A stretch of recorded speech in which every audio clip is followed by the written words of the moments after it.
5, 4, 3, 2, 1, 0.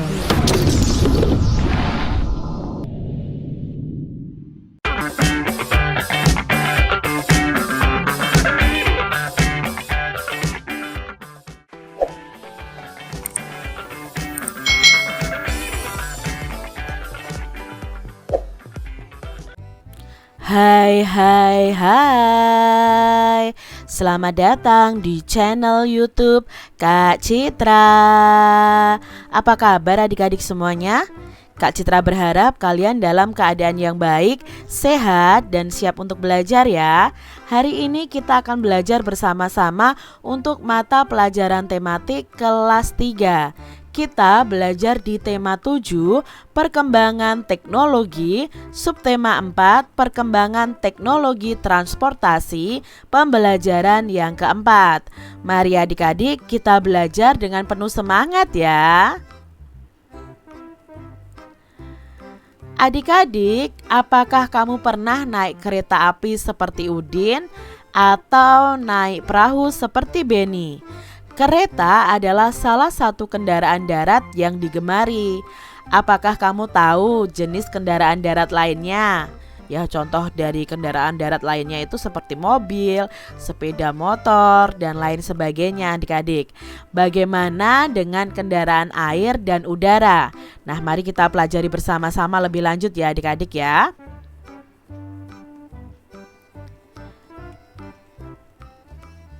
Alat transportasi.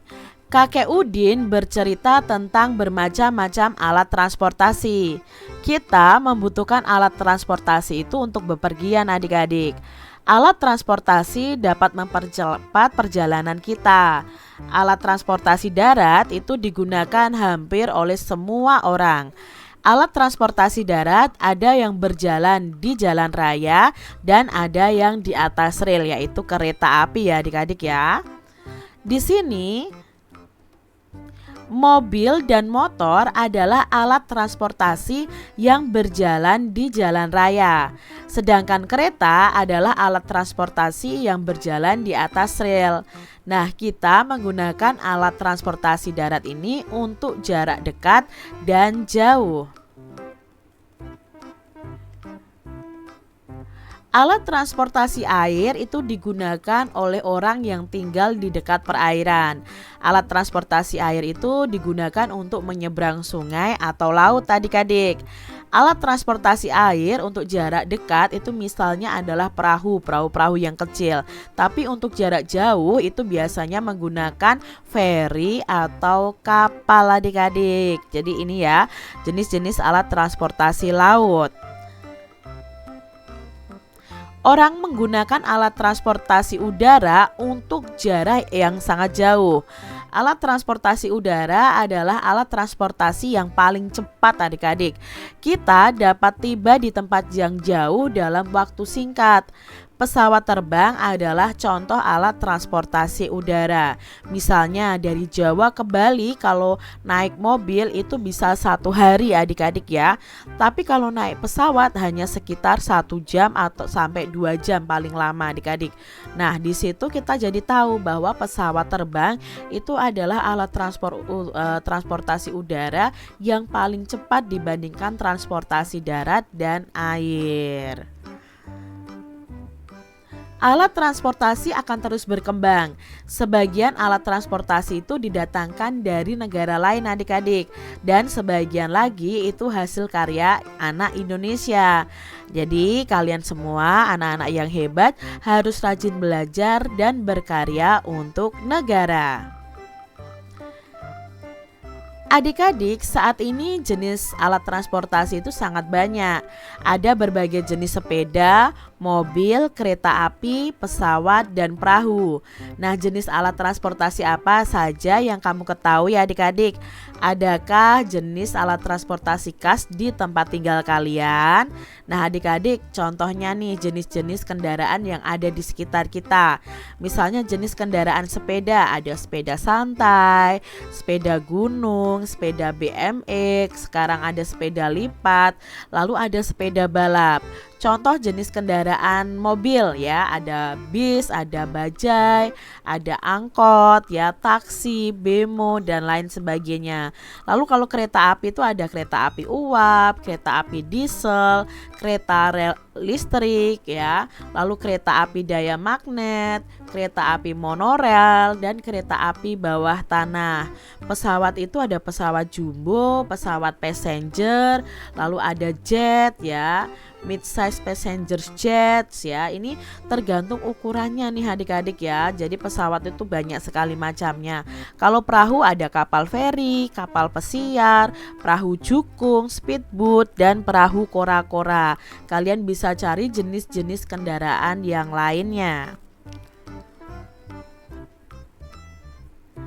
Amati kembali teks alat transportasi adik-adik di buku kalian masing-masing. Coba garis bawahi kata-kata tentang transportasi, lalu buatlah kalimat dari kata yang kamu temukan. Misalnya seperti ini adik-adik, ada kata sepeda, mobil, kereta api, pesawat, dan perahu. Nah, kalimatnya dari kata sepeda, sepeda merupakan alat transportasi darat, misalnya seperti itu. Lalu adik-adik bisa menggunakan kata mobil, kereta api, pesawat, dan perahu menjadi sebuah kalimat. Kalian kreasikan kalimat kalian sendiri ya. Ini hanya contoh dari Kak Citra. Adik-adik, setiap orang itu memiliki alat transportasi yang disukai. Setiap orang juga memiliki alat transportasi yang tidak disukai. Nah, apakah kamu dapat memaksa temanmu menyukai alat transportasi yang tidak disukainya? Tentunya kita tidak boleh memaksakan pendapat kita kepada teman kita, adik-adik. Apa yang akan terjadi jika kamu memaksa? Nah, bisa saja terjadi pertengkaran. Apa yang akan terjadi jika kamu tidak memaksa? Nah, kalau kita tidak memaksakan kehendak kita kepada teman kita, ya akan tercipta kerukunan. Tapi kalau memaksa malah akan terjadi perpecahan dan pertengkaran adik-adik. Nah, pentingnya menghargai perbedaan. Dengan menghargai perbedaan yang ada mulai dari suku, budaya, agama, derajat, pekerjaan, dan lain sebagainya, maka ini akan menjadi cara yang baik untuk menciptakan persatuan yang tetap utuh meski ada banyak perbedaan dalam bangsa Indonesia. Jadi kita harus menghargai perbedaan yang ada. Udin menyampaikan perasaannya kepada kakek. Ia merasa aman menggunakan alat transportasi darat. Ia takut menggunakan alat transportasi air. Nah, Udin belum pandai berenang. Kakek sangat memahami perasaan Udin. Kakek mengajak Udin dan Mutiara untuk berenang. Nah, kakek ingin melatih Udin untuk berenang adik-adik. Udin dan Mutiara sangat senang pergi ke kolam renang. Mereka menunggu kakek membeli tiket. Mereka membaca peraturan yang ada di dekat loket tiket. Nah, di sini ada peraturan ya adik-adik di dalam kolam renang. Jagalah keselamatanmu dan keselamatan orang lain. Nah, ini peraturannya yang pertama, tidak sakit kulit, sakit mata, dan sakit yang menular.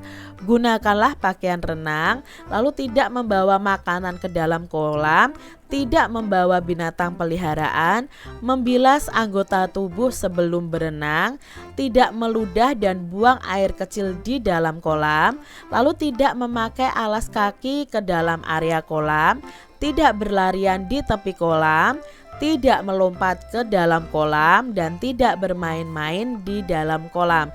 Ini peraturan yang dibaca oleh Udin dan Kak Mutiara. Kakek sangat senang bahwa Udin dan Mutiara itu membaca peraturan kolam renang. Kakek berpesan agar Udin dan Mutiara ini menaati peraturan itu. Dengan menaati peraturan di kolam renang, kita ini sudah menjaga keselamatan diri kita dan orang lain.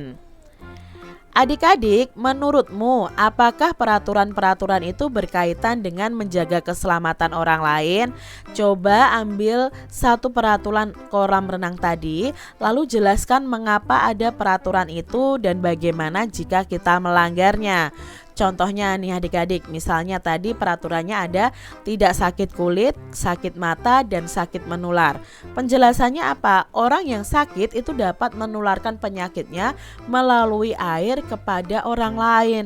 Otomatis orang lain bisa tertular nih penyakit kita.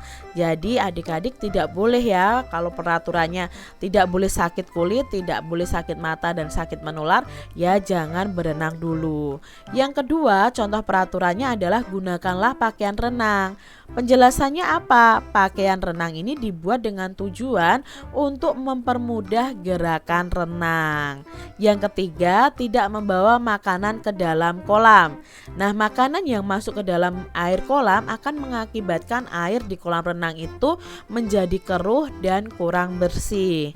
Yang keempat, tidak membawa binatang peliharaan. Nah, binatang peliharaan itu dapat mengganggu aktivitas orang lain di kolam renang. Yang kelima, membilas anggota tubuh sebelum berenang. Itu dapat digunakan untuk menyesuaikan suhu tubuh kita dengan suhu air kolam. Lalu berikutnya, tidak meludah dan buang air kecil di dalam kolam.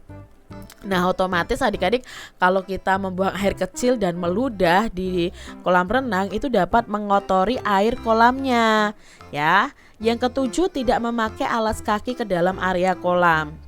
Nah, alas kaki itu hanya digunakan di luar kolam saja. Kalau dipakai di dalam kolam, bisa saja nanti kolamnya juga jadi kotor. Tidak berlarian di tepi kolam. Nah, berlarian di tepi kolam itu sangat berbahaya karena bisa tercebur ke dalam kolam. Nah, tidak melompat ke dalam kolam. Nah, melompat ke dalam kolam dapat membahayakan keselamatan diri sendiri dan orang lain. Lalu yang ke-10 ada peraturan tidak bermain-main di dalam kolam.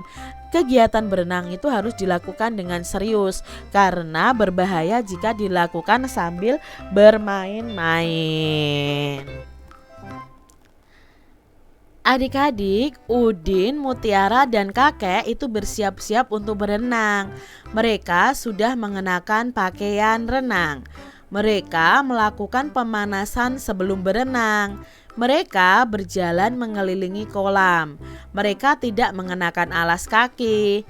Mereka tidak membawa makanan. Sebelum masuk kolam, mereka membilas anggota tubuh mereka. Mereka masuk kolam secara perlahan. Udin, Mutiara, dan kakek menaati peraturan di kolam renang. Apakah kamu seperti mereka adik-adik?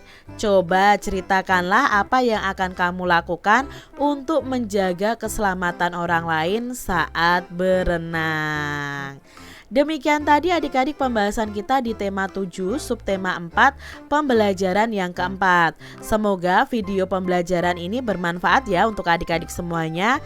Dan sampai jumpa lagi di video pembelajaran Kak Citra selanjutnya. Tuhan memberkati. Jangan lupa tekan tombol subscribe, lalu tekan loncengnya, tekan juga tombol like, lalu share ke media sosial kalian. Jangan lupa untuk ikuti media sosial Kak Citra. Terima kasih.